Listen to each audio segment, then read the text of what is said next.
Let's talk about how to use the new iPhone 16 Pro or 16 Pro Max. So if you just get one, don't worry about it. So if you take a look on the outside, it looks really identical to the iPhone 15 Pro Max, the previous one. And you can tap on the screen to wake it up or swipe to unlock your phone. Or on the left side, you have 3 buttons. So the first one, it is called action button, where you can like do some action. So when I click on it, I can like go into silent mode or go into normal mode, and we have volume up or volume down.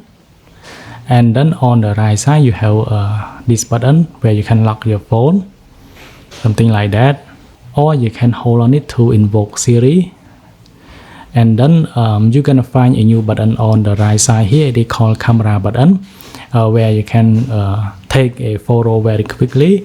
So I can just click on this button to go into a camera real quick, and click on it one time to take a screenshot, or click on it and hold on it. It will be recording a video. I can just double click on it to go into different mode for your camera, and then click on it to select, double press to go into the other option. So let me go into zoom, select on it, and then I can just swipe up or down to zoom in and zoom out.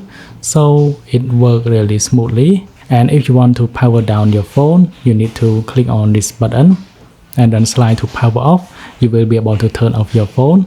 And here you have the flashlight button. Click on it to enable flashlight, or click on this button to go into camera, just like that. Or you can just go into camera by using this button too. So just click on it, it will go into camera immediately. So, and that's it. So I think it is easy to use your phone. Thanks for watching. I hope you like this video. Then we'll see you guys in the next one.